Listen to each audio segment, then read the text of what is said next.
Hey there, guys, and welcome back to the Travis and Damian podcast, episode 132. You can listen to us on Spotify, Apple Podcasts, Google Podcasts, YouTube, and more. Today, we are talking about Madam Web, Deadpool and Wolverine, Marvel's Spider-Man 2, Nintendo Direct, Xbox Business Update, and more. But as usual, we're going to start with our recent activity, starting with Damian. Yeah, so I don't have a lot, but that's because Persona is very long.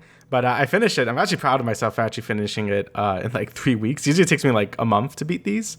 But after like 80 hours, that was my final playtime for it.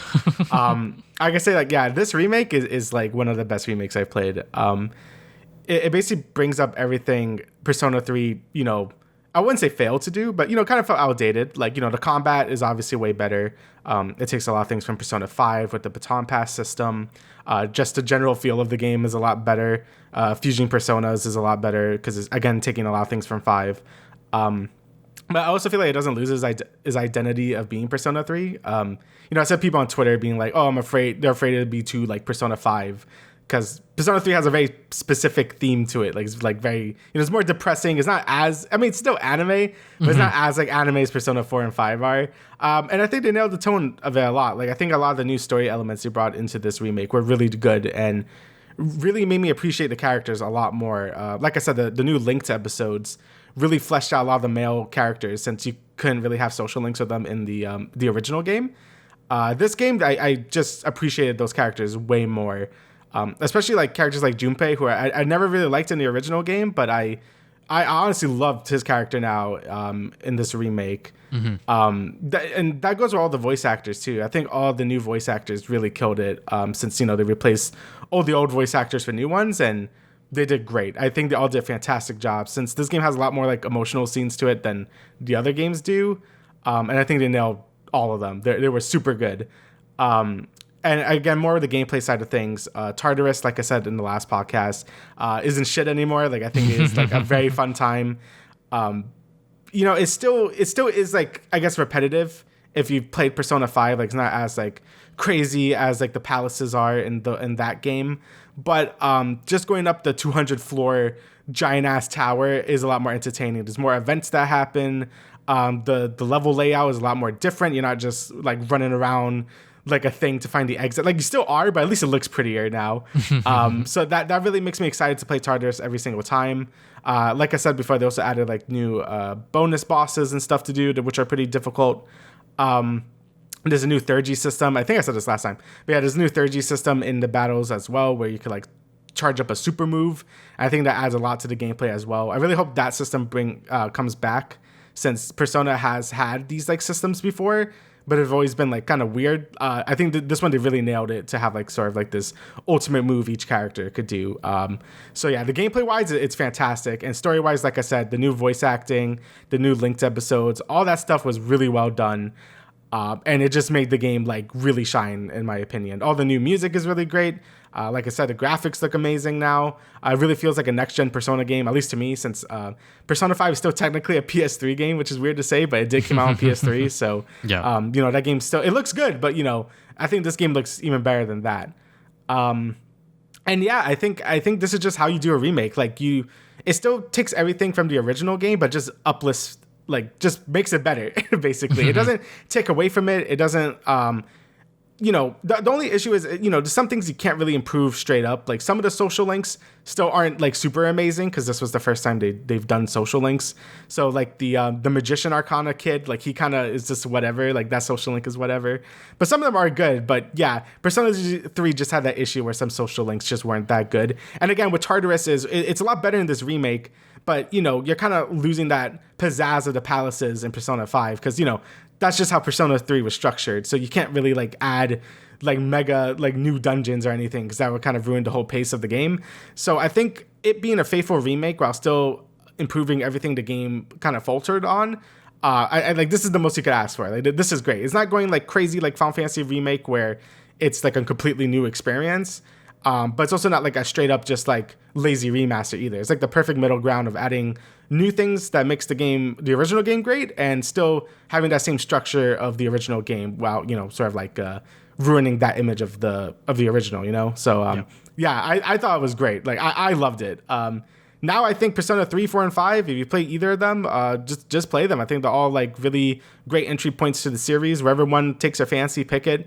I'm still like kind of concerned, if they're going to remake Persona 4 or whatever, because I'm like, I don't think that game really needs it, because that was when all the sort of modern systems were coming in, with the fusion and the battle mechanics and stuff. So I don't really think 4 needs it. I mean, if it gets it, that's cool. I wouldn't complain, because 4 is what got me into the series, but like I still don't think they have to. So yeah, if you're ever into, want to get into Persona, I think 3 Reload is a great starting point. Obviously, Persona 5 and 4 Golden are all great ways to start. Wherever one looks good to you, play it. It's a great series. So very happy with this remake. It was really good. And the only other thing I did was yesterday I went to watch Final Fantasy VII Advent Children, because there was a sort of like like a limited event thing for all theaters around. Mm-hmm. So everyone was watching it right in the theaters, and it was great. Like the movie itself. Like the movie itself is stupid. Like it's good. Like there's a lot of hype moments. There's funny moments in there with all the 7 characters. But the main plot is just like whatever. It's very like we're making things up so Final Fantasy VII can have like this weird sequel movie. So and you kind of just roll with it. It kind of ruins the original ending of 7, but who cares? It's just like watch Cloud do cool things, and that's basically the movie. But with this theater was packed. Like, it was full. Having everyone laugh at all the jokes and all the unintentional funny moments too, because I watched the dub. So early 2000 dubs are always fun to watch because it's very awkward. Mm-hmm. So there's so many moments that weren't supposed to be funny, but everyone laughed anyway. When Sephiroth showed up and One Wing Angel started playing, everyone got hyped as shit. It was such a good time. Like I had a really good time watching that with just a bunch of like-minded nerds just watching this like movie from 2005. So yeah, it was a really nice thing they did, in advance of Rebirth coming out next week, which makes me kind of concerned that they're going to be like, you should probably know this movie when going into Rebirth. Oh God. Which makes me a little concerned because I'm like, some of the plot points in this movie were kind of dumb, but it was still a good time. And the CG holds up pretty well too. It was made in 2005, but it looks like CG cutscenes you would see in a PS3 game, which it sounds like an insult, but it does look really good, like for the time. Like some of the textures look whatever, and it's mostly like the dub voice acting. I'm more used to the newer 7 voices now, so like hearing like Old Cloud and Tifa, like they sound kind of weird, but it's whatever. You could get over that because it's early 2000s. It's whatever. So it was a great time. I always like really enjoy going to those limited run sort of movie showings because you get like a bunch of people that are like really into it. Mm-hmm. I just got an email. This is really off topic, but I got an email showing that they're going to show End of Ava in theaters in March, and I might do that too because that sounds awesome. Like if I got watch that with a bunch of other people that I don't know but have a good time, that would be sick. So if you ever see those things, go for it because they're a lot of fun. Yeah, it's always about that movie theater experience. I think that's honestly the reason why everyone should try to see new movies in theaters as much as possible because, for one thing, you're supporting films and you're also just supporting the industry. So, speaking of the industry, Madam Web came out and I watched that. Madam Web Mondays. Let's go. Yeah, I saw that on Valentine's Day night. It was definitely a shit show. It was not a packed theater. I think that in total, if I had to guesstimate, I saw it in IMAX. There was probably like 30 people in there, which is not a lot whatsoever. It's not. But the film, I mean, what can I say that hasn't already been said? The movie is terrible. It is honestly hilarious how bad it is because I was just laughing throughout most of the movie and my girlfriend was trying to tell me to shut up because I was laughing at parts that weren't supposed to be funny. So like, for example, one of the main things people are talking about is the main villain, Ezekiel. His intentions and his motivation, everything like that is just wacky and stupid. But on top of that, I think his dialogue is also ADR'd on top. Like he revoiced it. And I'm like, that doesn't sound right. And that doesn't look correct with his lip flaps. And I'm like, that just looks stupid. And it sounds very obvious. Like once you know it, because when he's talking in a scene with like another character, that character in the scene has the original audio. While it's like you could hear that he's like inside of like a booth or whatever. And I'm like, this is terrible. But another thing, obviously, is just like the whole plot of it, just like Madam Web as a character with Cassie and everything like that. The 3 kids as well. It's just the dialogue's corny. It's cheesy. It's a lot of fun. I will not lie. I was having a great time watching it, but I can recognize that this movie is shit. It's really, really bad. If you want to go see it in theaters, go right ahead. It's less than 2 hours long. It's not going to make its money back whatsoever because even the actresses and actors that are doing press for this tour, Dakota Johnson especially, is just shitting on the movie the entire time. Which she really is. I love it. I love that she's just being completely honest and like, yeah, you know, like they were just like rewriting the script like a bunch of times as we were filming. I'm like, yep, that sounds like Sony. And I have not watched Morbius yet. I believe it's coming to Disney Plus soon, so I might use that to finally watch it. But yeah, Madam Web, it is honestly a shit fest, but it is so funny and hilarious. It is worth it. I don't know if that Twitch channel is still up, but they were doing like just marathons of that film. Yes. And just explaining it to our friend Louis, and I forget who else was in the call. My brother. They were both watching it, and like I was trying to like fill in like context. I was like, okay, yeah, so like this is what happened in the beginning. Yeah, it's like really, really stupid, and they were just like, yo, what the fuck is going on? But yeah, it is a hilariously good time.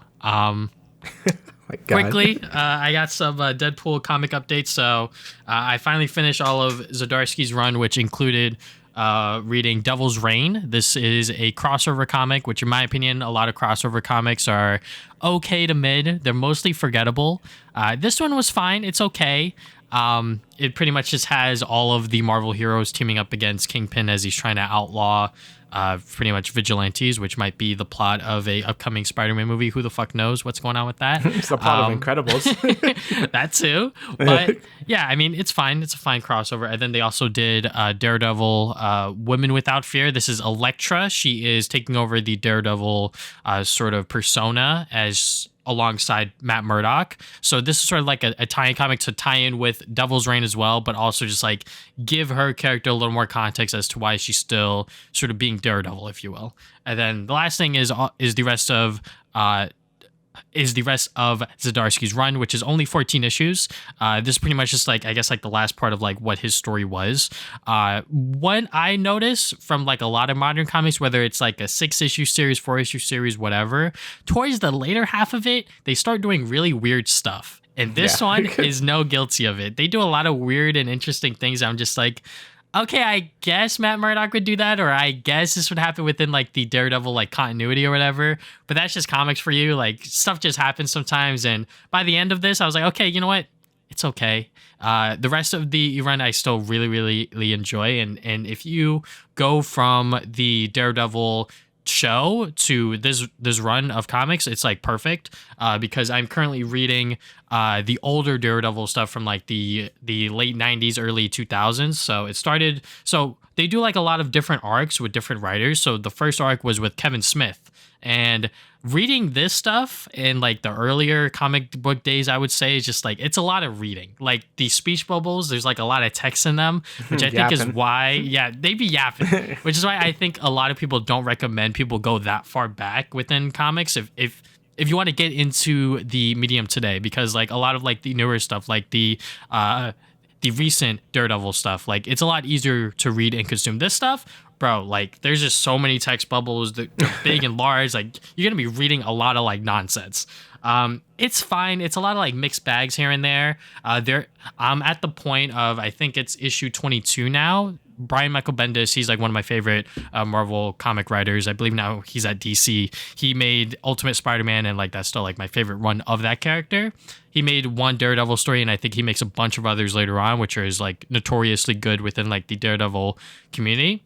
But the first one that he did that I read so far was like very interesting and very good. I don't want to spoil it or really talk about it too much because I'm terrible at talking about comics, honestly.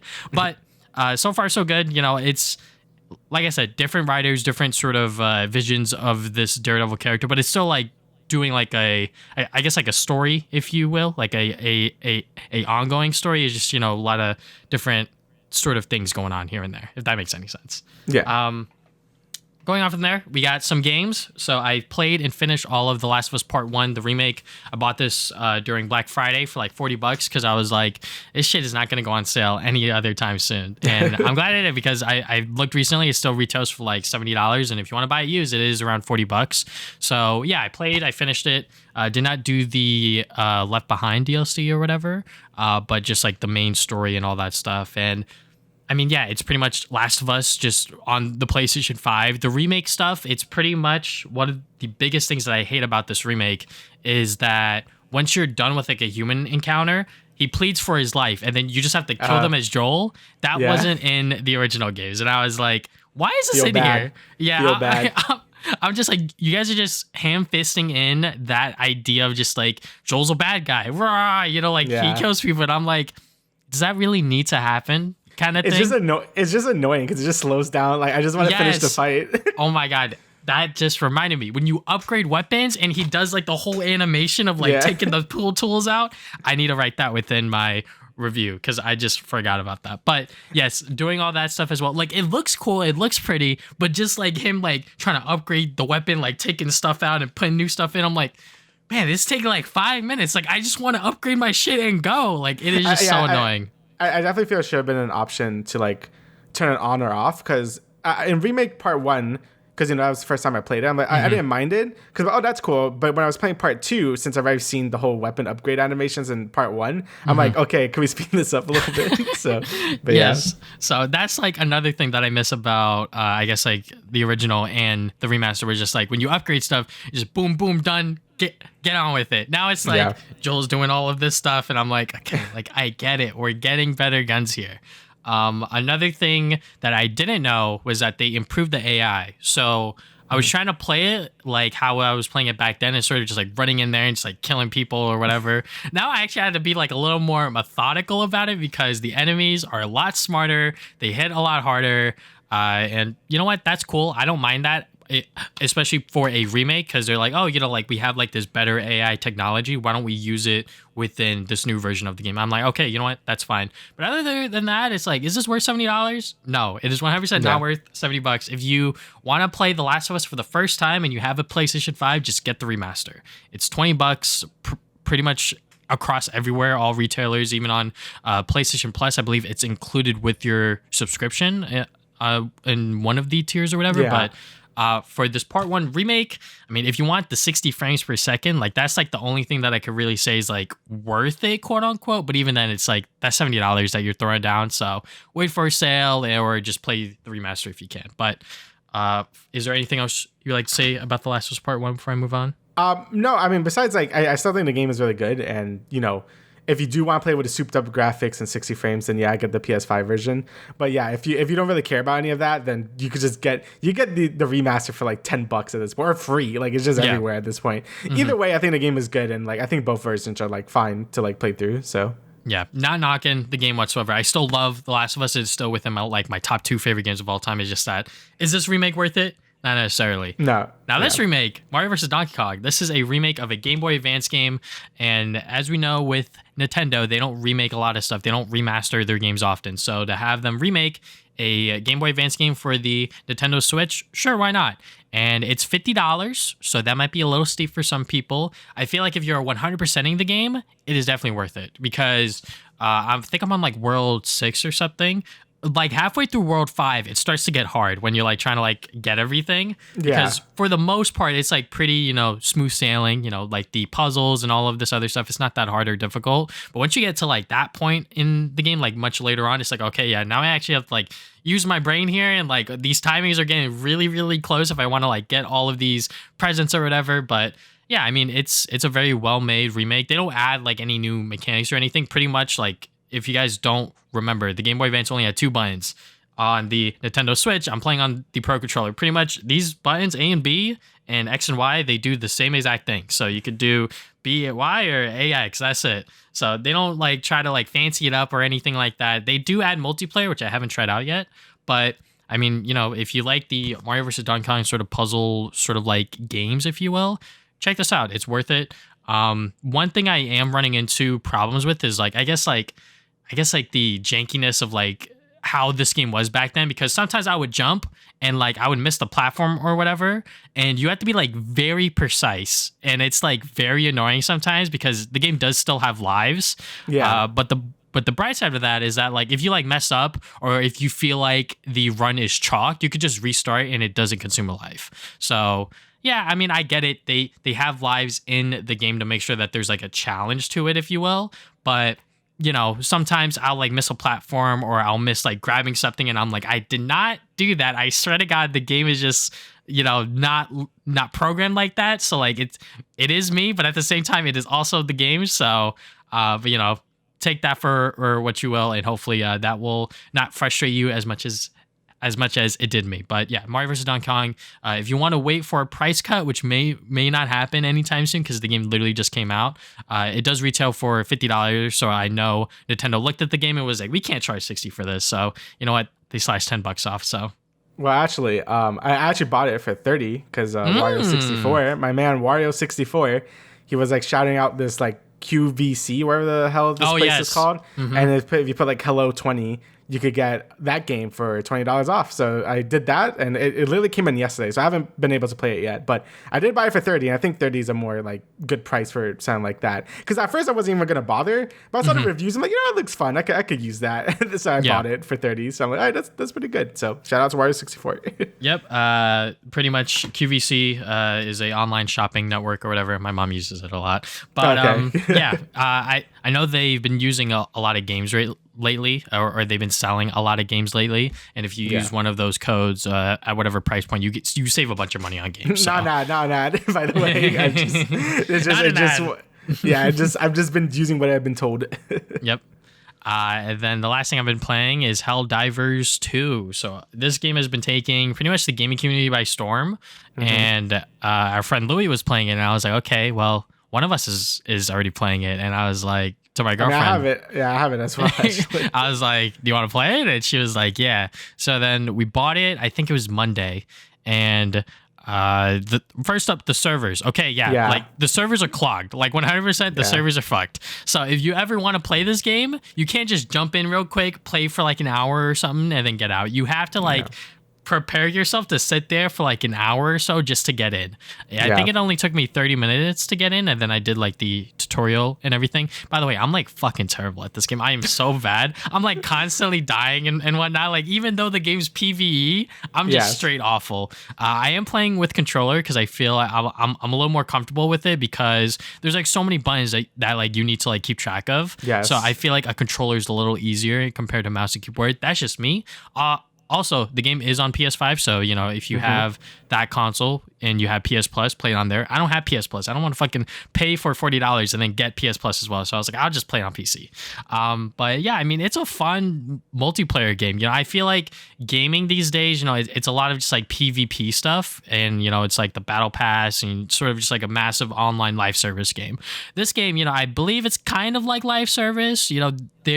They're adding stuff in, they do have like their like own free battle pass, but also there's a battle pass that you could buy as well.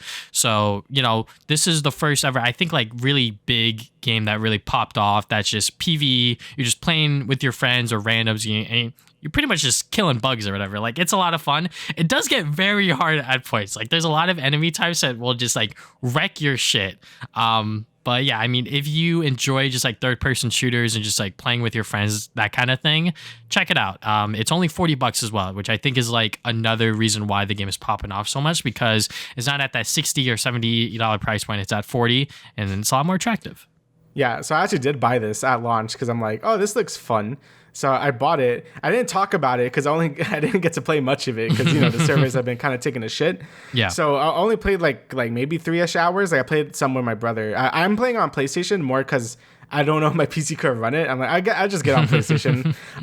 And let me tell you, the haptics do feel very good on that game. Like it's not really much that you could say from other PS5 games that actually use the haptics well, but this one, when you shoot, it's like bah, bah, bah, bah, like your like triggers go insane, and it feels really good. The game just has a very I don't know if you ever played EDF before, but it's very like EDF Starship Troopers type deal where you're dropped in there with 3 other guys, and then you just shoot a bunch of bugs and do objectives, right? And I think the game is cool because it could lean more towards casual, just like kill the bugs or whatever, have fun, to like actual like tactical, like you got to know what you're doing else you just die, because you die very fast. Like you would just get one shot by like a bug if they get you. And yeah, it honestly is like a ton of fun. I'm kind of just waiting for the server issues to be fixed before I really like play more of it. That's kind of why I haven't really like wanted to talk about it, because I just like didn't feel like I didn't play enough to really get a good grasp of it. Yeah. But you know, it's doing really well on Steam and everywhere. I guess PlayStation, because that's the only other platforms on. Yep. It's cool. You know, it has crossplay as well, which is cool. And yeah, just like, you know, it seems like to be the live service game Sony wanted to have. So that's cool. And again, like you said, you know, a lot of live service games do lean more towards the PvP side of things. So it's nice to have a more PvE centric game like this. You know, most PvE centric games are like more low key, and I just enjoy them a bit more. You know, most MMOs are PvE focused. Other like sort of live service games like this are like Deep Rock Galactic. I know people really like as well. That's also like a PvE type game. So yeah, you know, I'm happy it's doing well, but hopefully they do fix their servers at some point. That is definitely the major concern. But hopefully I'll be able to play more within the coming weeks, and maybe I'll get to play with Damian as well. But yeah, we'll see about that in the future. So now let's get into the news of things before we get into the bigger topics later in the show. So first up, we got Silent Hill 2 Remake dev responds to controversial combat trailer, insists it was handled by Konami.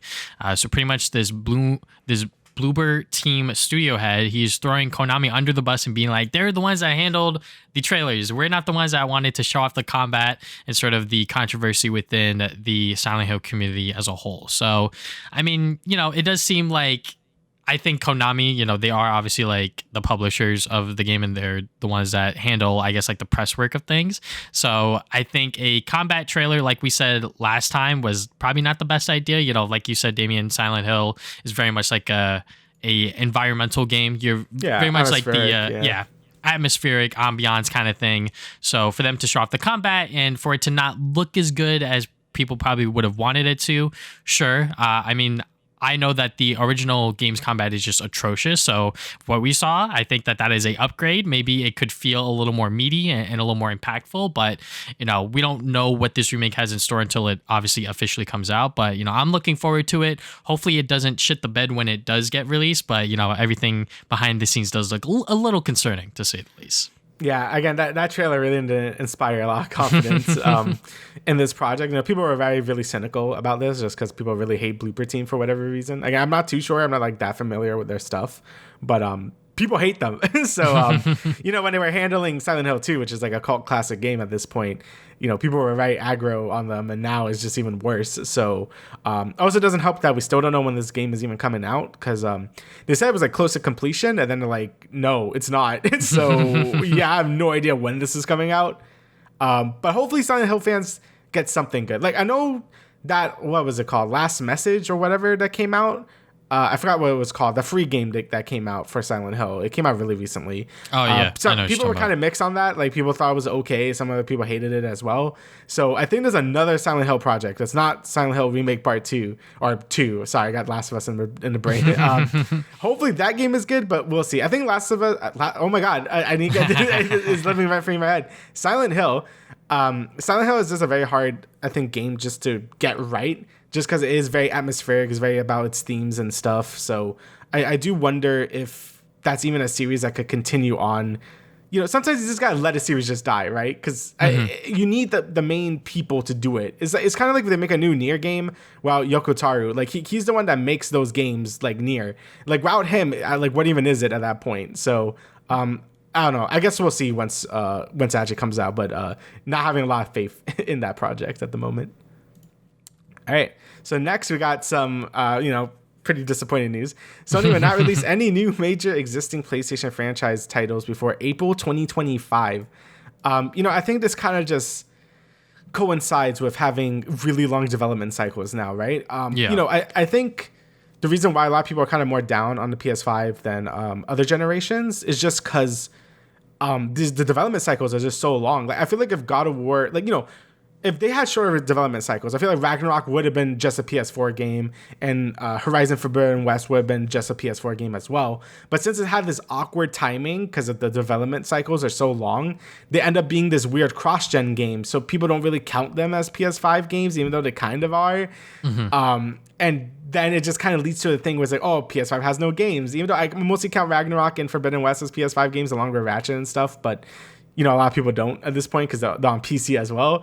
Yeah. And then it kind of leads into Sony being like, yeah, we have no games now because all our, major studios are working on stuff at the moment, but it takes a million years for games to come out. So we just won't see any more for a while. So it makes the PS5 kind of feel really limp at the moment. Again, I don't really regret my purchase with it because I've been using my PS5 quite a lot for like other things. Yeah. But in terms of the big budget Sony titles, it's hard to compare to the PS4, which would like produce so many great games by the end of its life cycle. Like there was so many, like God of War, Ghost of Tsushima, Spider-Man, and obviously we're getting that stuff on PS5 as well. But it doesn't hit the same, I guess, to a lot of people just because it's like a sequel and it's like a cross-gen game as well. So it kind of just leads into that whole feeling of being like, yeah, the PS5 doesn't really have a lot, which I can't really disagree with because, a lot of the first party studios just, they haven't been outputting as much as like Insomniac is the one that's really carrying at the moment, So, yeah. Insomniac Games are definitely doing their best to take advantage of the PlayStation 5's hardware and releasing as many titles as possible.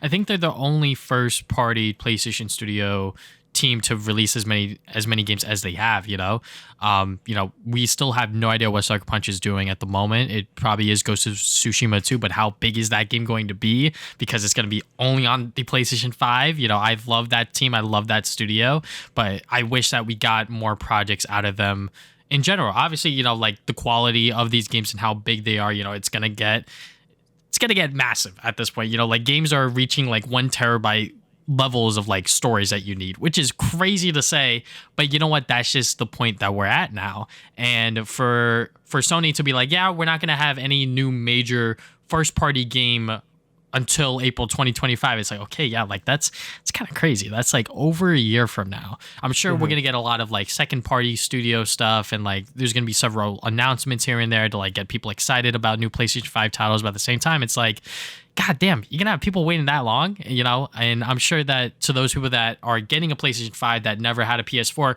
okay, yeah, like you have a lot of time to play catch up now. Like that's good for you, but I feel like for, I guess, like me and Damien, who have been, for the most part, in tune with like what's going on within PlayStation and sort of what their game library is, it's like, all right, yeah, like what are we going to do? Kind of thing. Obviously, like I still have catch up to do. God of War Ragnarok, especially because my girlfriend will not stop telling me to play that, which is understandable. But, what are they going to do? I feel like, these games were, in my opinion, I think that Sony should just bring back certain like smaller titles and like insert them here and there in between this long break. That's just my opinion because, we talk about Xbox a lot when it comes to like their like untapped IPs. But I feel like PlayStation, especially PlayStation, just like hidden gem titles, they just don't touch those anymore. I'm looking at you, Sly Cooper. But, like they just don't touch those franchises as much anymore because I get it. Like they want these big games to be, as massive as they can be. And they don't want, like, I guess like the AA or even like single A titles to even exist on their hardware, which sucks. Yeah, it's just kind of weird because it's just like, I think they're going to start seeing the importance of having these little studios like do things. I mean, they're lucky they got like Helldivers to like be kind of a hit for them. And, 7 Rebirth is also only going to be on PS5 for a little bit. So they're lucky with that as well. The third parties are carrying that console at the moment. But, taking away things like Japan Studio just being dead and like having so many dormant IPs because like they want every game to be the narrative third person action adventure game, which, I like. But, look how strong Nintendo's catalog of IPs are because they're all different genres. They got like platformers, strategy games, RPGs, adventure games. Like Nintendo's got to figure it out with their like lineup of IPs. And Sony is just using like, the same structure for all of them, which is really weird. Like you think they would want different genres and stuff.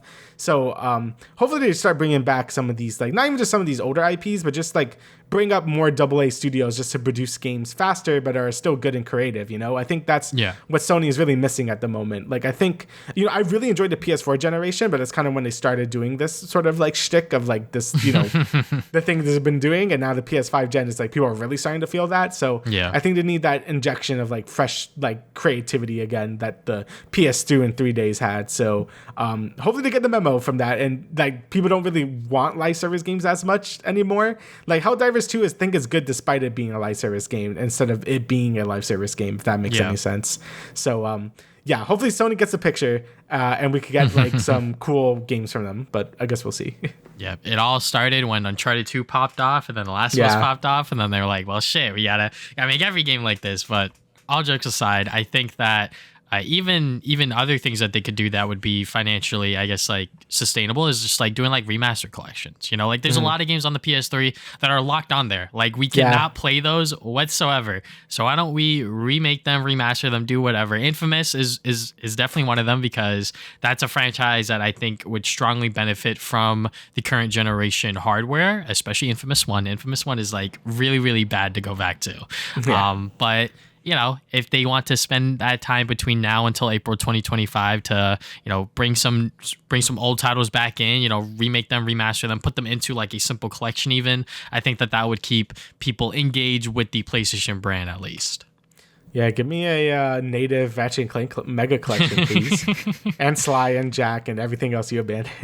So, please. Yeah, that probably won't happen, unfortunately. But we will move on from there. We got Tales of the Teenage Mutant Ninja Turtles Paramount Plus series teaser trailer. So, as you guys may know, I love what they did with the Mutant Mayhem movie. So, I'm glad that we are getting a Paramount show. But it's also 2D animated, and it looks like it's just going to be like Saturday morning cartoon sort of shtick. You got the same voice cast coming back. It looks animated beautifully. It is, I guess like a little rough on the edges, but that's the point. Like that's the point of this art style. And yeah, I just like this new iteration of the Turtles. Them being teenagers, I think is like a big selling point of them, because that hasn't happened at all within the, I guess, like time that these turtles have been on pop culture. So it's very, very cool. Another reason for me to subscribe to Paramount Plus other than the Knuckles series. Yeah, I started watching Mutant Mayhem, like that's been on my radar for a while. I just haven't, because Paramount. But if I'm gonna watch the Knuckles series, I might as well watch all this as well. But yeah, I mean I like how it looks. It has like that kind of like storyboard feel. Like it just looks like a bunch of storyboards put together, but like that sounds like bad, but like it looks good. Like it looks like rough, but like kind of like on purpose. So, like I think it's a really unique looking art style. So that's nice. It's nice not when they just look like, I guess, flat or just like standard like animated and like we don't give a shit. Let's just put something for the kids. Like, it doesn't like there was care put into it. But I feel like most TMNT animated series do look pretty good. Like I know not a lot of people like TMNT Rise or Rise of the TMNT, whatever it was called, the last anime series, but some of those fight scenes look fucking incredible in that show. So like, I think they always put a lot of care into their animated projects, which is good. Again, it's so weird that something as dumb sounding as TMNT has like had this weird bar of quality to it. Like it is weird, but I'm happy that the series is still going strong, and I really do need to watch Mutant Mayhem when I get around to it. Yeah, I believe it's on Prime Video. I saw a tweet somewhere about that, so maybe you could watch it through your Amazon Prime subscription. Yeah, I do have that. So, I'm not entirely sure, but yeah, excited to see how the show turns out. Next, we got the Deadpool 3 trailer or teaser. This was with the Super Bowl. They showed the new trailer, and yeah, it looks basically what I was kind of hoping for. Some cool things, obviously now it could pull from the wider MCU lore. So obviously there's a lot of jokes about that with like, Disney won't like this, we expected those jokes. But it was really cool to see like the TVA is involved. I did not expect that at all. I'm like, whoa, the TVA is going to be in this? That's cool. So it looks like they're going to do some weird time shenanigans, and that's probably how they're going to bring in Wolverine and all the other weird Fox shit. They're going to bring it all together, and it's going to be like, hopefully a good time. This trailer like really showed like, Deadpool was pretty cool. Like I do miss the like the guns and the swords and it being rated R. It like adds a lot to like the fights and just like the humor and stuff. So I'm happy Disney was like, let them just like just do what you do. Yeah, definitely. I mean, this teaser, when I was watching it on my phone, I was just like locked in. Like I was just so. I was having so much fun watching it because they really put like the Deadpool energy back into this one teaser trailer.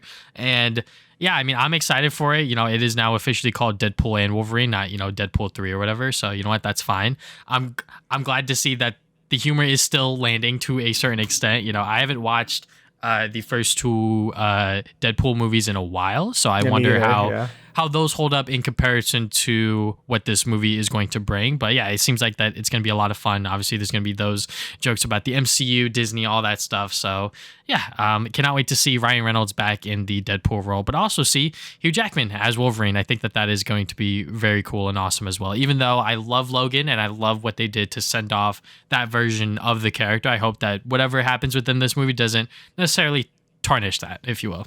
I think they're gonna do it in like a jokey way, regardless. Yeah.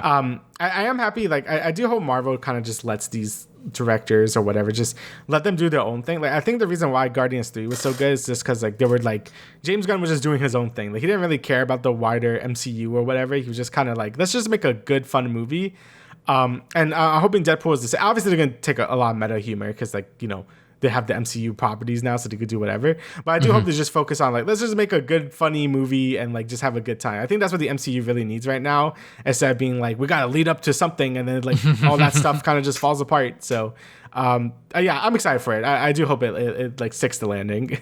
Yeah, I guess it sort of ties into, I guess, like the recent like insider news. I didn't put it in the document here, but I believe it was talking about how Marvel is so struggling to find actors like Robert Downey Jr. and Chris Evans to like lead the MCU, and also on top of that, that Avengers 5 is no longer called Kang Dynasty. Yeah. It turns out that they were trying to scrap that whole idea before even Jonathan Majors got fired because of Quantumania's, I guess, like box office failure, if you will. But just on that topic real quick, you know, I think that they've been struggling to find a vision for a while because they were doing the show so fast and they were just trying to get everything back up as fast as possible instead of like taking like a year or two break. I think that would have been fine because, you know, everyone loved the last two Avengers films, Infinity War and Endgame. You know, they loved what they did for those characters, and for them to, you know, jump back into it so fast and so soon, I think it should have been a little bit longer. So, you know, for them to, I guess, like now restart everything to a certain extent again, where they're like, we're going to get rid of Kang because of what happened within Quantumania,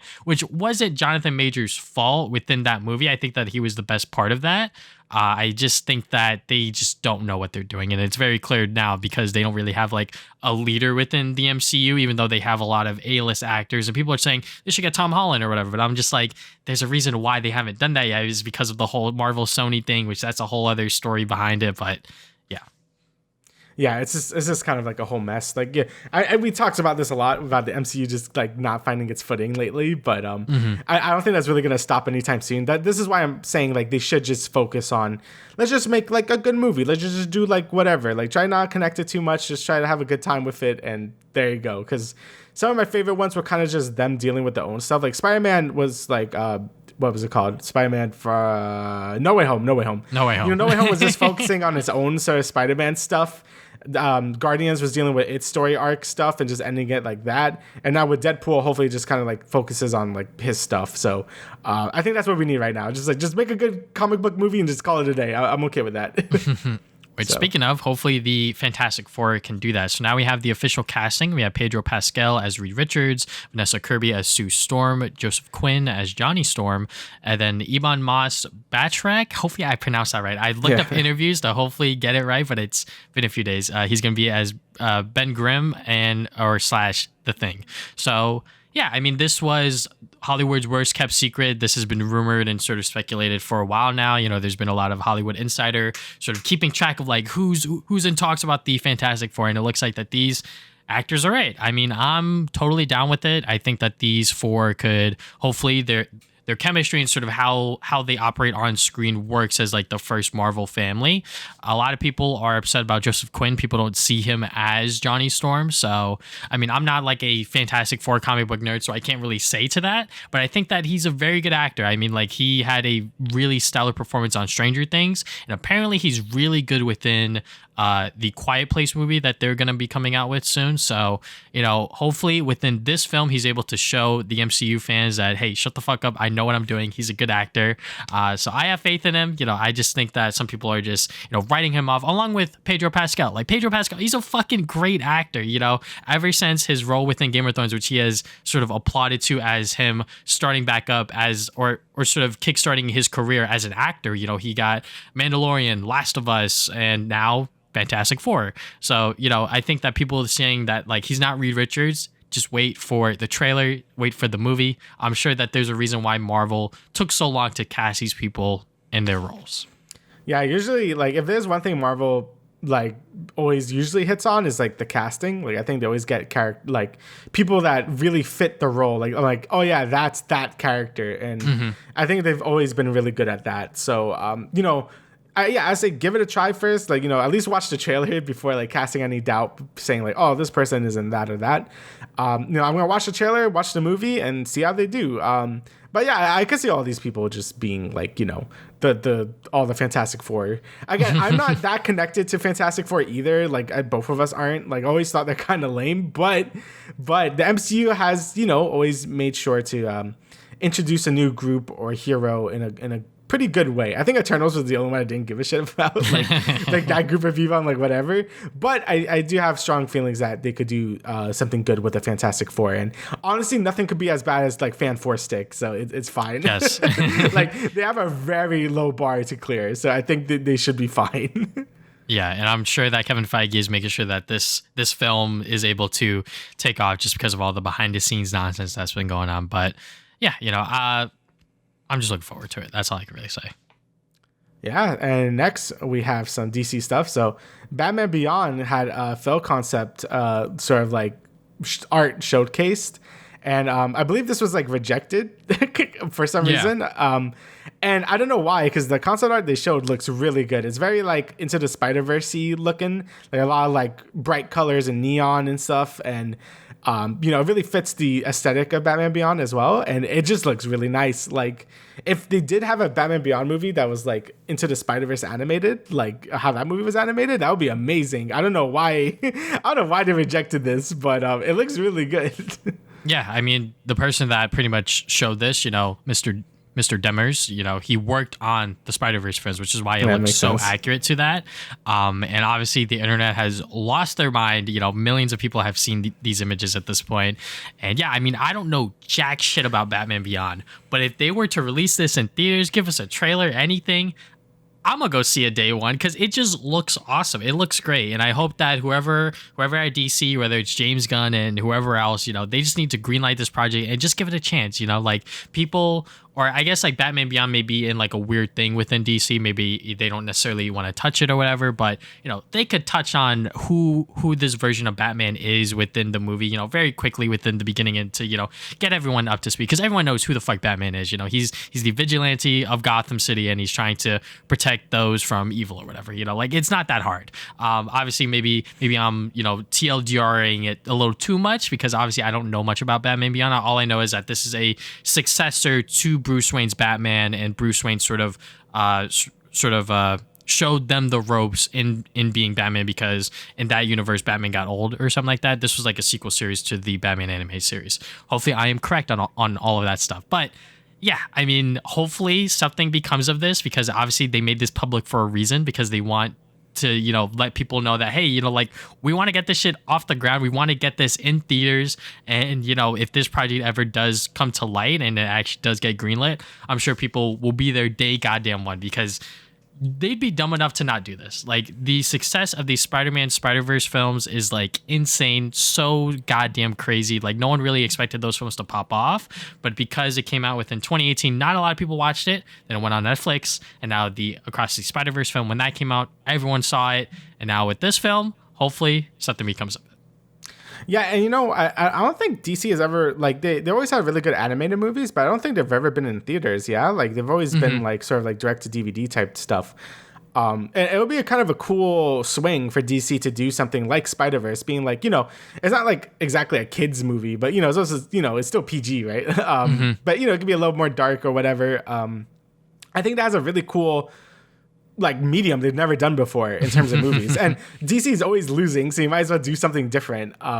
So yeah, I think this was a really bad move by them. Maybe they just saw like, oh, it's animated, like we don't want to do this, but dude, that would be so cool. Like it would be such a different direction for DC to take. And people are, again, they're always praising their animated stuff, so yeah, it would be cool if they did something different, but DC's dumb, so yeah, I know that they're ending the Superman CW show because they don't want two Supermen to exist, sort of like competing against each other, which in my opinion is stupid. Yeah. Batman doesn't really have to do that because there's already going to be two Batman or whatever. There's going to be James Gunn's Batman and then Robert Pattinson. So you know what? Fuck it. Just have Batman Beyond in there as well because Batman is like their biggest hot money seller. So why wouldn't you at least want to try this and see how it goes?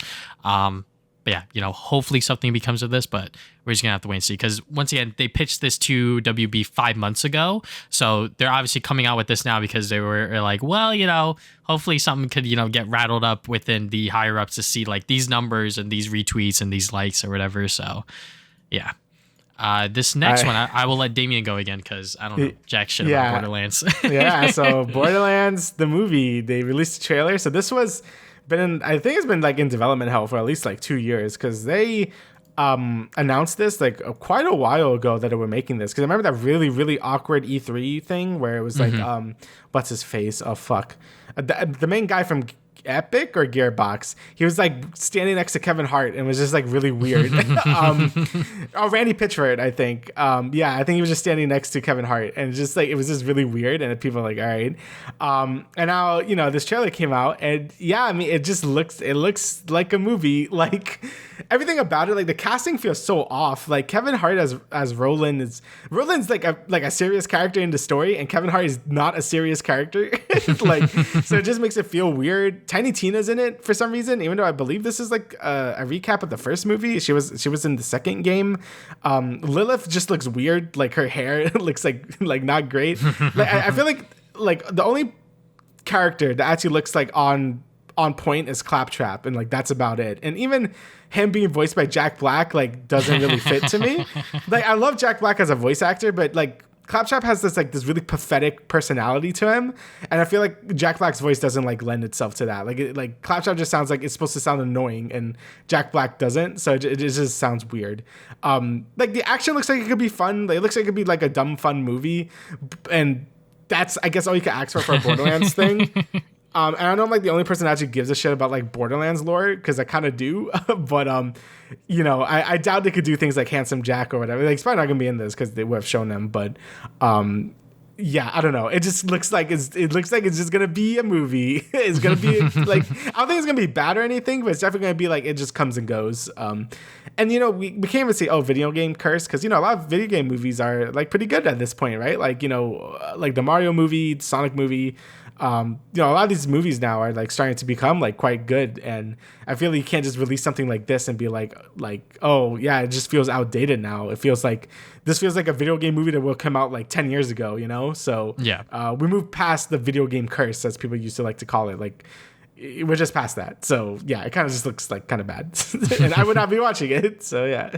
I mean, I might go see it, but I think it would be fun. But yeah. I think it'll be a fun, stupid time, but I should definitely go out of my way to play the Borderlands games because I play them every once in a while, like little bits and pieces here and there because it's a co-op first-person shooter, right? And, you got like those RPG elements, so... it's a looter shooter. Yeah, so... Sounds like a lot of fun that I could play with my girlfriend, but I mean, like honestly, like unironically, like Borderlands 2, like it has a lot of very lol random 2012 humor, but I legit think like Handsome Jack is like such a good villain, like unironically, like very threatening, like he's written really well for no reason. And like even Borderlands 1 has some good stuff to it. Borderlands 3 gameplay is great, but the story is absolute dog shit. Like they basically proved everyone right. It's like, oh, Borderlands always had bad stories. I'm like, no, I thought 2 had a really good story, and then 3 came around and like kind of shitted on that. But they're all good games to play. Like I think they're all super fun. So yeah, I definitely recommend them. Just dumb fun. So yeah, and hopefully that movie, whenever it does come out, is able to deliver that as well. Yep.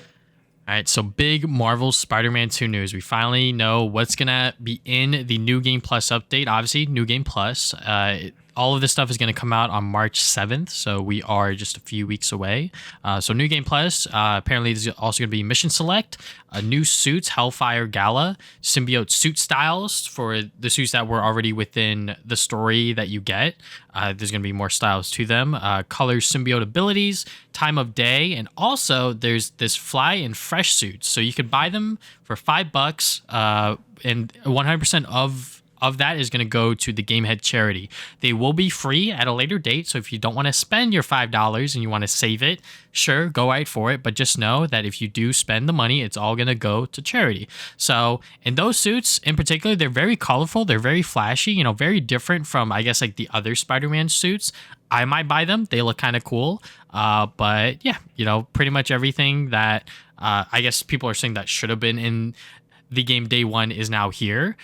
Which is kind of fair to say. I think that Mission Select and New Game Plus and all of that stuff should have been within the game to begin with. But I think the symbiote color styles and the symbiote color abilities and all of that other stuff, I think that is something that, they could have added later on because maybe they just didn't think about that people wanted that within the game. But yeah, obviously Insomniac Games have been going through hell these past 6 months, and I'm sure that they were rushed to a certain extent to get this game out in time for the holiday season of last year, because Sony was like, we don't have anything else. We need this game so we can actually sell PS5s. Even though PS5s were probably still going to sell, they just wanted to have a game for the holiday season. I'm so sorry. The holiday season, so then they could just, make more sales, if you will.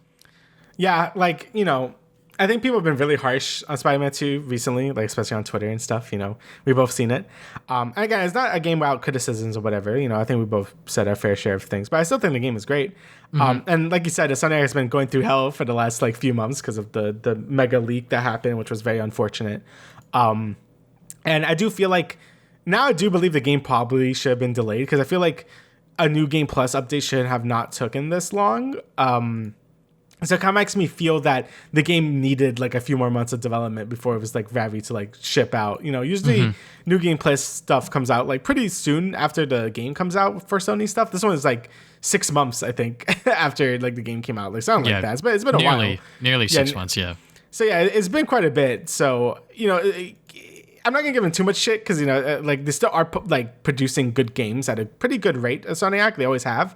But it is pretty unfortunate how things turn, because Sony, all the other Sony studios are just yo, we're not built like a Insomniac. We can't be pumping out games that fast. So yeah, very, very unfortunate that all this stuff happened to Insomniac. But I'm so happy that majority of people still really enjoy Spider-Man 2, and I don't know if I'll play it right away, the New Game Plus update, because I'm gonna be playing Final Fantasy VII Rebirth, and there's a bunch of other new stuff I need to play.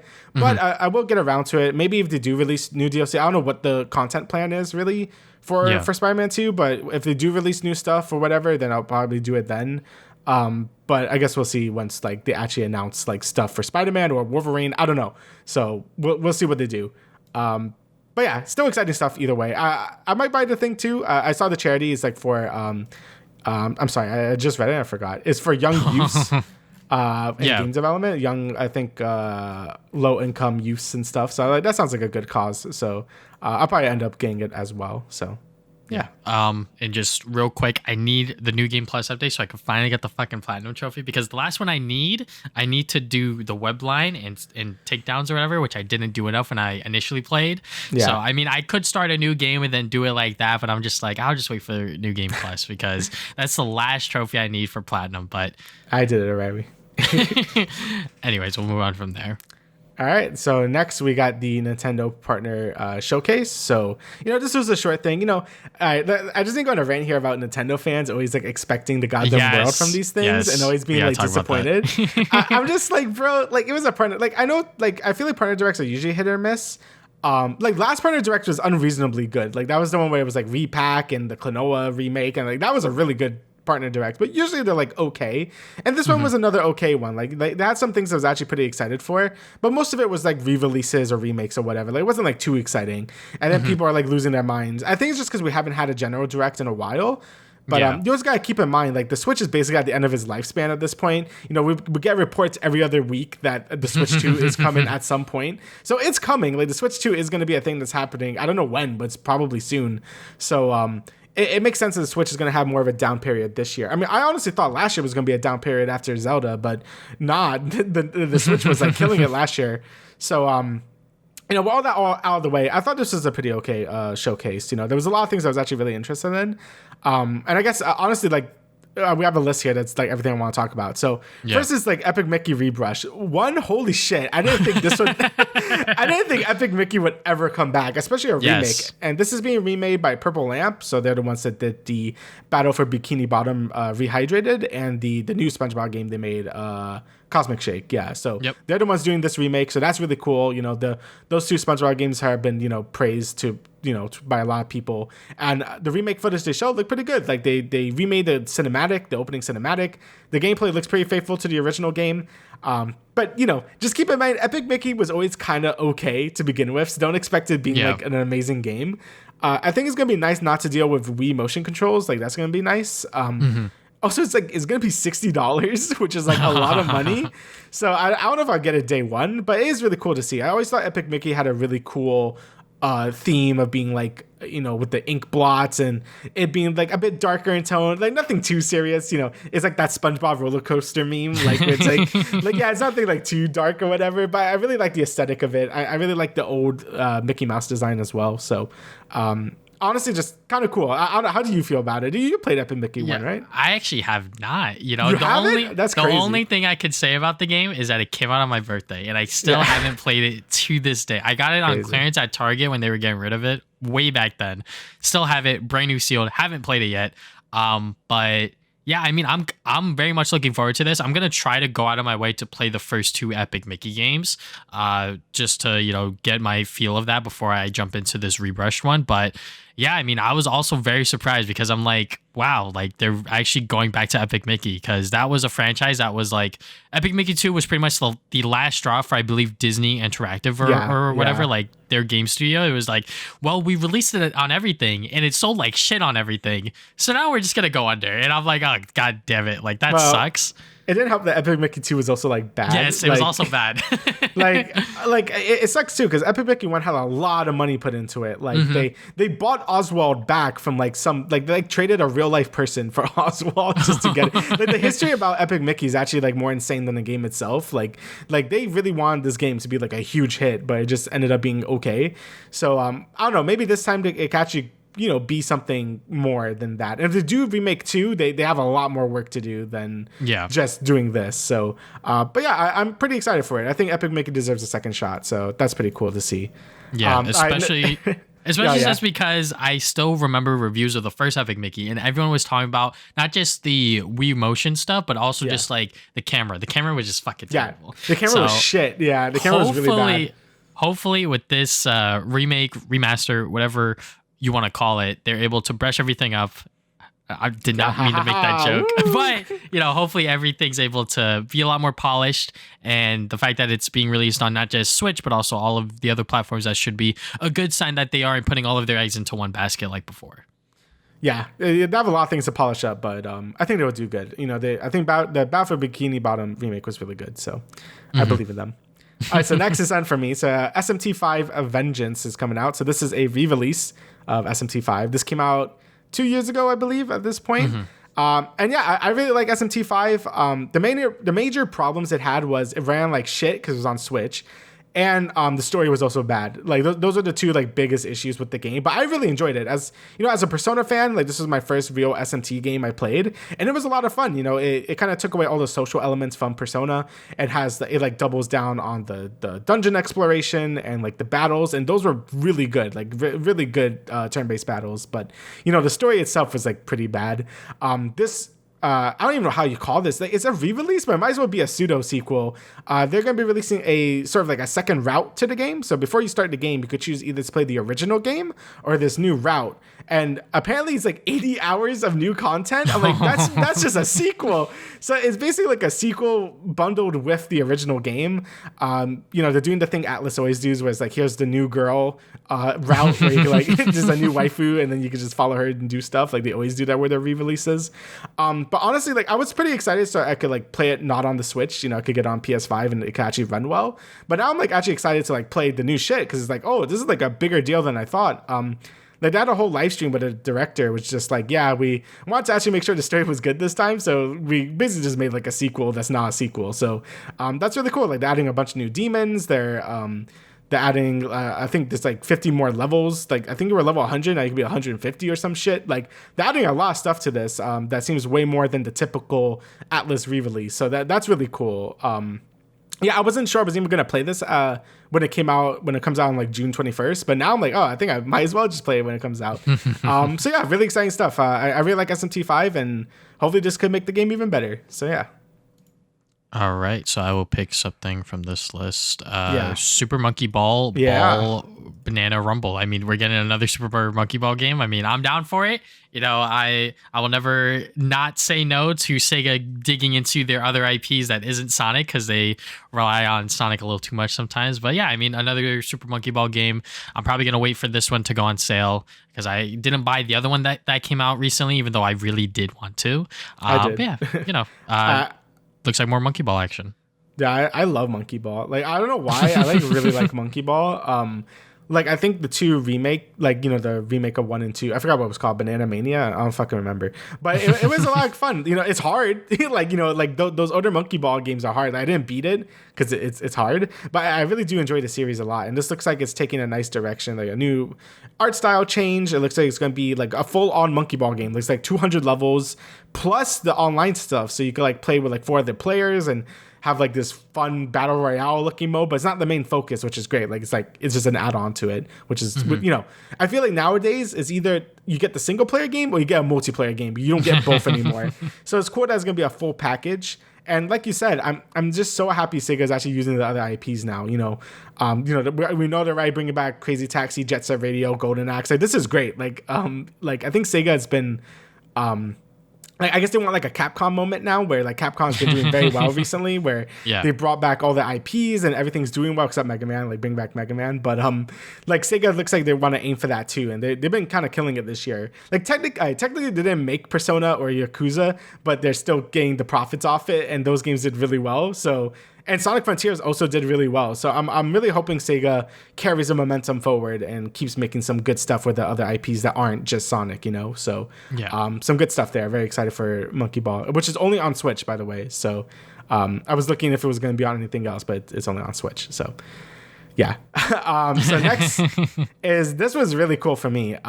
Star Wars Battlefront Classic Collection. So these are the original Battlefront games, so the ones from like 2005 or 4 or whatever. I forgot when they came out. No, not the new EA ones. Like these are like the old ones, and I love these games. Like I remember getting the first one in like Target or whatever and loving it, and then I got the second one as a birthday gift, I believe. And that one I actually did play online because my dad set up like a LAN connection for it, and it was so fun. That's where I also played the Ratchet & Clank 3 multiplayer as well, and I was so hooked on that shit, man. Like the multiplayer for Battlefront 2 and Ratchet & Clank 3 were just super fun back in the day. Like honestly, even like the single player for Battlefront 2 was super fun as well. Like you go through this galactic conquest mode where you can sort of like take planets throughout the whole like solar system and like do different missions, and you could do all the things from the prequels. So you got like Order 66 stuff and the Geonosis fights and stuff. Like it was just really cool. And I don't know how well it aged because I haven't played it in forever. It could be like shit now, right? Because it's been so long since I played it. Yeah. But it was always such a good time. I also loved the hero mode where you could just all play as the Jedis and just fight each other. That was always super fun as well. So this collection looks like it's going to bring all 1 and 2 in one package, a bunch of new maps that weren't in the original release, I believe, and it's going to have online again, so you could play online on like modern servers and stuff. So that just sounds amazing. Like this is like something I've always wanted, and I'm really excited for it. There was no one more disappointed in the newer Battlefront games than me. I was like, why are these shit? They're better now. I know Battlefront 2 is a lot better now, like the new Battlefront 2, but nothing will compare to the older ones to me, man. I'm very excited for this. So yeah, and it's coming out March. Like it's coming out really soon. Yes, so, yeah. It is coming out extremely soon. And, I've always, saw the Battlefront games like on store shelves. I even had it on the PSP, and I don't know. I'm pretty sure I did not play online, but I played the PSP one too. The PSP one is super fun. Yeah. Yeah, I might have played online. I forget. I don't have really strong memories of this game, but I know a lot of people love them because of the multiplayer stuff and just how the games were structured. And yeah, I mean, I'm excited to jump into it. It's going to be released on everything, including PC. So I'm definitely gonna buy it on PC. See how it plays. I mean, we're going to have a hodgepodge of people that, like you, played it back in the day, but also people like me that are going to be playing it for the first time ever because, playing online back in those days, early 2000s, super, super uncommon. So now that we're in 2024, where pretty much everything is online and everyone has access to a internet connection, it's like, okay, yeah, I hope these servers are able to handle it because there's going to be a lot of people that are going to buy it day one and play it from the jump. So I cannot wait to dive into that. One other thing I want to talk about on here is Contra Operation Galuga. I think that's what it's called. Pretty much Contra OG. They are remaking the original Contra, but for a modern reimagining, as they're calling it. And it's going to come out very, very soon, March 12th. There is a demo for it on the eShop if you want to play it, but it's also going to be released on everything else. So yeah, I mean, Contra is like a classic game. Like pretty much everyone that's I guess like a real gamer, if you will, knows about Contra. So, I cannot wait to see what they do to sort of re-enhance this, other than obviously the shiny, prettier graphics and the bigger explosions and everything like that. We got this new character, Lucia, as well. So yeah, hopefully it is still fun, but also has that same Contra challenge, if you will. Yeah, I mean, Contra 1, and I really like Contra 1 and the Super Contra. Also, I think there was a WiiWare one as well. Like, those were all really fun 2D side scrolls. Really hard, but like a lot of fun. So, hopefully the Konami code works in this one, because that's the only way to really play those games without like just like trying to kill yourself. So, honestly, Contra has been through so many weird phases. Like, I remember they released that really shitty game a couple years ago that was really bad.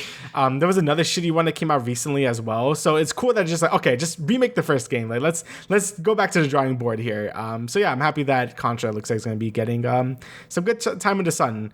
Konami's really starting to like, try to come back to the gaming market and not just be a pachinko machine. So it's nice to see them actually try to do stuff with the IPs again. So that's good. And I guess lastly is Penny's Big Breakaway. We're going to talk about more about this next podcast. At least I will. I played like an hour of it because it shadow dropped during this direct. It's available on everything, not just Switch, so you could get wherever: PC, PlayStation, Xbox, Switch. And all I can say is the game is great. Like, the game is super good. Only played like 3 levels of it. The movement is insane. I could tell it's gonna be a really high skill floor like game, because the movement you could do with the yo-yo is like crazy. Like, the game is very momentum based. Like, if you're not going fast, or you have to like build up your own speed, basically. Like, it's not like you don't have no boost button or anything. Like, you have to really maintain your speed to get a good flow going. So it really rewards knowing the level design, knowing Penny's moveset. It's just very satisfying to play. And I'm really excited to play more of it so I could talk about it more in depth in the podcast. But yeah, it's a great game so far. It looks great. The music's great.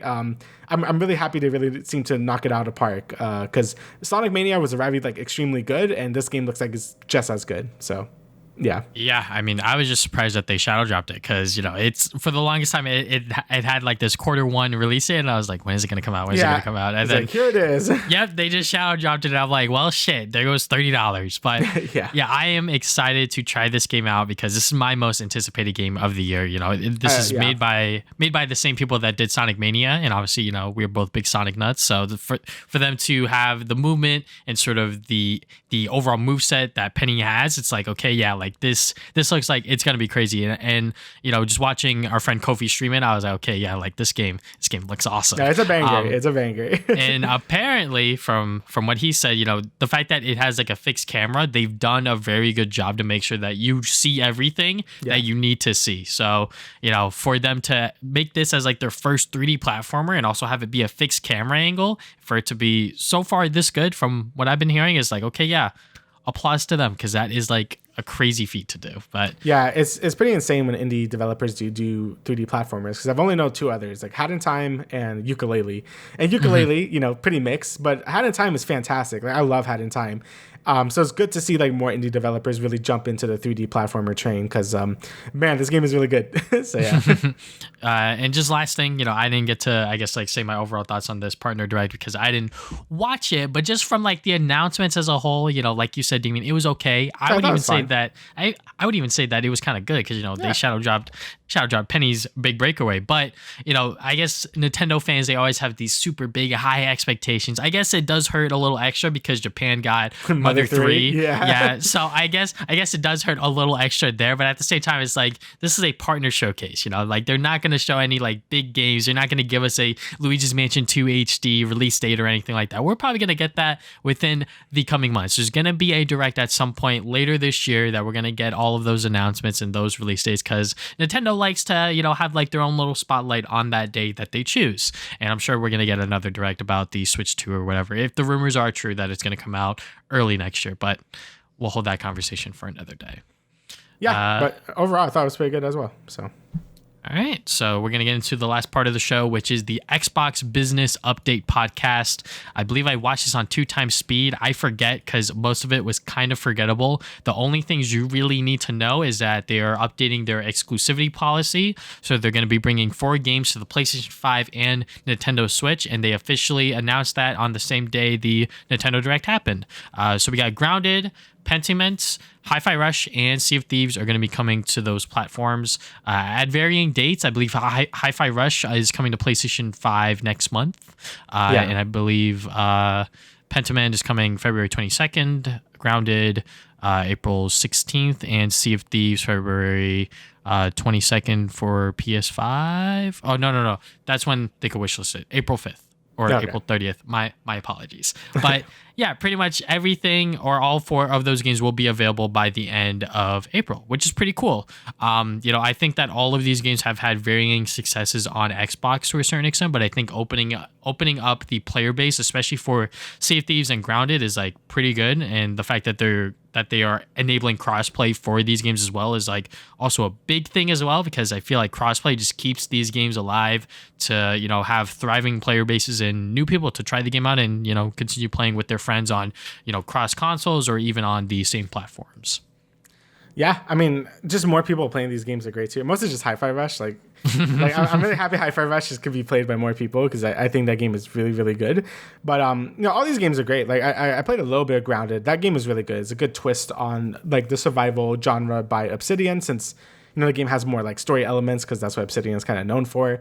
Pentiment, also made by Obsidian, is a really unique game as well, I've been hearing. And Sea of Thieves, people love Sea of Thieves, so that seems like a no-brainer. I should just have it on PlayStation consoles. So for me, I'm just excited to just actually buy Hi-Fi Rush because actually I played it on Game Pass because I had PC Game Pass for a little bit. And I played it on there, and I felt guilty for like not buying it. So now I'm just gonna buy it on PlayStation because I'm like, yeah, that's just the console I use. So everyone play Hi-Fi Rush. It's very good. Yeah, I'm definitely going to buy Hi-Fi Rush when it comes to PS5. I'm going to be guilty of that just because, I probably should have bought it on PC when it came out. But, once again, I was busy with school and everything that was going on at the time. But now that it's going to come to PS5 on March 19th, it's going to be very exciting. And if you want a physical copy of it, which this also sparked some controversy, Limited Run Games will be doing the printing for this game for Xbox Series X/S and PS5 physical editions. So stay tuned for those details on their Twitter. So yeah, people were kind of mad and kind of upset at this, the fact that they sort of gave it to Limited Run Games to sort of make the physical editions of it and not have Xbox themselves, this billion-dollar company to do it. So yeah, I mean, I could see where they're coming from. It definitely sucks that, we're not going to get like a mass retail release of this game and it's going to be handled by Limited Run. Not to say that Limited Run can't do that. There have been certain games that they've done that they printed that are not just at like Best Buy or Target or whatever. They've done it for everywhere kind of thing. But it does suck that, it's not being printed by Xbox themselves. But yeah, I guess like this might be the start of dying physical games media, if you will. Yeah, I think it's the start of dying. Yeah, like every medium, physical media, like games, movies, music. Like music was the first one to go, basically, and then like we've been seeing that with movies basically being collector's items. Games were kind of like the last one where it was like a acceptable thing to do, like just buy a game in the store. But even then, that's going away now. Things like Alan Wake 2 only being digital. A lot of games getting shadow dropped, so they don't have physical copies as well. So, that's kind of a bummer for a lot of people because people like to own their games and stuff. Usually, this thought didn't really cross my mind until the Xbox news came out, where I'm like, yeah, I have like a giant library on PlayStation, but I'm like, whatever happens if PlayStation goes under, and I'm like, oh yeah, I guess I just don't have those games anymore, huh? So I never really thought about that until Xbox was starting to have these talks of being like, they're in trouble, because I'm like, yeah, what the fuck happens then? Like you just don't have any of your games, right? So it really gets you thinking. So I think physical media should always like exist for people to have like comfortably. Like you shouldn't be able to like. They shouldn't be locked to this special service that's more expensive and takes forever to get to you, like Limited Run Games. Like that should be saved for special editions for stuff, like not like the actual just the game itself, So or even for like indie publishers, because like it's understandable for them to go to limited runs because they can't afford for indie to stuff is fine. They can't afford to do it all of that themselves. But for Xbox to be like, all right, you know what, you do Hi-Fi Rush because it's probably going to be a hot seller for them either way. And just like on limited run games themselves, I bought plenty of games from them. They do take a while to get to you, but you know what? The product is always like delivered. It's always nice. It's always very clean, very cool to have like a physical version of like, for example, like the Jack and Daxter games. I have all 4 of those on my PS4. I'm like, okay, yeah, like this is like pretty nice to have. Yeah. But it does take a while for the games to get to you and all this other stuff. So, I hope that, limited run games, they have been getting better as of late. I would say that they are still making a lot of stuff, I would say. They are doing pre-orders for most of their titles now instead of just like, all right, it's going to drop at this time. If you don't get it, bye-bye. And then it's like, okay, yeah, then the resale for that just gets through the roof and all this other stuff. So, I'm glad that they're doing pre-orders and everything like that. But it does suck that we are seeing like the physical games media just slowly die off because I was having this conversation with my girlfriend yesterday, actually, because she wanted me to buy Elden Ring. And I was like, okay, I want to get the PS5 version. I don't want the PS4 version. I know it comes with the PS5 free upgrade, but I want the PS5 version. So we were having like this conversation of like where we could get it and all of this other stuff, because I know personally, like if I need to resell that game for like whatever reason down the road, I know the PS5 version is going to be worth more. Probably not anymore because now they're re-releasing it with the with DLC? that DLC attached to it. So you know what? My thought process there doesn't work. But it happened with Avengers. Okay, the fucking shitty Avengers game, the PS4 version, you could get that for like $5-10. No one fucking wants it. The PS5 version, that's like $100 because no one bought it. And I'm like, okay, yeah, like. Obviously, like if I were to play that game, I would probably just get the PS4 version because I'm not paying like $100 for that PS5 disc version or whatever. But yeah, that's the reason why I still buy all of my stuff physical, even though I'm fucking running out of room. I like to have my games. I like to own them. You're able to get them at a cheaper price. You're able to resell them, trade them in, do what you want with them. You're able to get your money back. Like, let's say I didn't want this game anymore, right? Like, let's say I didn't want The Last of Us Part 1. Because I paid $40 for it during Black Friday. I could actually resell it for $48 right now because I bought it at a deal. If I bought it during Black Friday on like the PSN store or whatever, I can't do that. So, but yeah, it definitely does suck that we are seeing sort of, I guess, like major studios and just like big companies being like, yeah, we don't really care about the physical stuff. Yeah, it's like, that's why I buy all Nintendo stuff physical because they always like resell them. So even though like I'm not really like I would never resell them like probably ever, but if I'm ever like literally dying in the street, yes, I will sell my like Pokemon like diamond copy. So yes, that game goes for $100. So you know what? Again, like my whole GameCube like collection is probably worth like way more than it has any right to be. So oh my god, yeah, no, just game collecting in general is like a whole other topic because I go into game stores frequently, so I see the prices that they charge of like certain games. I'm just like, that's a lot of money for that. I remember us going into like Play and Trade and seeing that shit for like $20-30, dude, and nowadays crazy. It's like, crazy. I have 1,000 Year Door and I have the Play and Trade sticker for like $20, and that thing is worth like 100 and something now. Yes. So yeah, it's insane. And the weird thing is that when it comes to Nintendo stuff, especially like the older games, like even though they may like re-release it, make a remake like with the 1,000 Year Door one, it probably won't go down in price. Probably not by that much. It'll probably still be like plus $60, maybe even still within that $100 price range. But yeah, it is definitely a dying form of media. I think that eventually we're gonna see all games go digital, and when that happens, oh boy, we are now at the helms of PlayStation, Xbox, Nintendo, and sort of what they charge their games for. Because, if you want to get Alan Wake 2, you have to pay whatever it says right there. There's no other outlet you can go to. You could try to look online, look for some, codes or whatever. I mean, like with PC, it's like there's a bajillion different codes out there that you could look up and buy from there. But when it comes to consoles, that is not like a common thing that you could just go on like King Quinn or whatever and look up like Alan Wake 2 PS5 code and then see a code there and then purchase it and get it for like a slightly cheaper price. That doesn't happen for consoles. Yeah, it's usually wait for like the big discounts, like the PSN discount stuff. So yeah. I guess we didn't talk about Disney. Yes. Yeah, so Disney also struck a deal with Sony to take over its physical media business. So yeah, speaking of physical media business, like it seems like Disney still wants to do it, which is like nice because a lot of their content now is like Disney Plus exclusive. So it'll be kind of like a shame if like all of that kind of just went away at some point. All that. Because imagine if you're like binging Marvel stuff like 40 years in the future and Disney Plus doesn't exist anymore. And then you just can't watch WandaVision or any of these stuff anymore. I mean, most of that would be fine because most of it was like whatever. But it's still nice to have it archived, So yeah, it's nice to have it as a physical media. And it looks like Sony was like, yeah, we could do that. So yeah, it seems like Disney doesn't want to do it themselves. So just give it to them.